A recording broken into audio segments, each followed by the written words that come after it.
ইরানের সর্বোচ্চ ধর্মীয় নেতা আয়াতুল্লাহ আলী খামেনিকে হত্যা করায় যুক্তরাষ্ট্রের প্রেসিডেন্ট ডোনাল্ড ট্রাম্পকে ধন্যবাদ জানিয়েছেন দেশটির নির্বাচিত রাজপুত্র রেজা পাহলভি।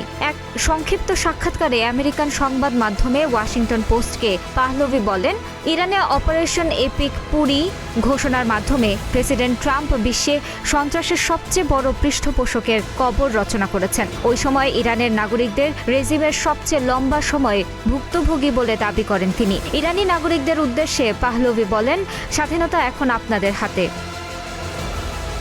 একই সময়ে খামেনির মৃত্যু ঘিরে ফেসবুকে একটি পোস্ট দিয়েছেন পাহলভি। ওই পোস্টে তিনি লিখেন, আমাদের সময় রক্তপিপাসু স্বৈরশাসক ইরানের হাজার হাজার সাহসী তরুণ তরুণীর খুনি আলী খামেনি ইতিহাসের পাতা থেকে মুছে গেছে। তার মৃত্যুর মাধ্যমে ইসলামিক প্রজাতন্ত্রের মৃত্যু হলো এবং শিগগিরই এটি ইতিহাসের আস্ত করে নিক্ষিপ্ত হবে। খামেনির অনুসারীদের সতর্ক করে পাহলভি বলেন, নতুন করে কাউকে খামেনির জায়গায় বসানো হলে শুরুতে তার সর্বনাশ ঘটবে। খামেনির স্থানে যেই আসুক তা হবে অবৈধ ও স্বল্পায়ু। পাশাপাশি এটাও নিঃসন্দেহে খামেনির শাসনতন্ত্রের অপরাধ বলে গণ্য হবে।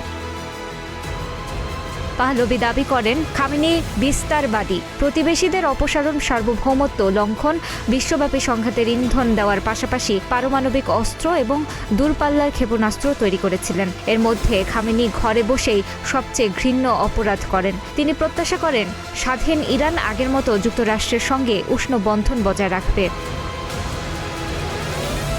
শাহপুত্র নিশ্চিত করেন, খামেনি পরবর্তী ইরানে কোনো প্রতিষ্ঠান ভেঙে দেওয়া হবে না, নেতৃত্ব শূন্যতা কিংবা নৈরাজ্য হবে না। বিশেষজ্ঞরা সমৃদ্ধ ইরান প্রকল্প নামে একটি রূপান্তর পরিকল্পনা করেছেন। পাহলভির দাবি, ইরানিরা তাকে নেতৃত্ব দেওয়ার জন্য ডাকছেন। এখন তিনি বলেন, বুলেটের মুখেও অনেক ইরানি এই ক্রান্তিকালীন সময়ের নেতৃত্ব দেওয়ার জন্য আমাকে ডাকছেন। আমাদের সামনের পথ হবে একেবারেই পরিষ্কার। আন্তর্জাতিক সম্প্রদায়ের তত্ত্বাবধানে একটি গণভোটের মাধ্যমে আমরা নতুন সংবিধান রচনা করব, আর ইরানের নাগরিকরা ভোট দিলে আমরা ক্রান্তিকালীন সরকার ভেঙে দেব। স্বাধীন ইরান দ্রুততম সময়ে ইসরায়েলকে স্বীকৃতি দেবে বলেও নিশ্চিত করেন তিনি।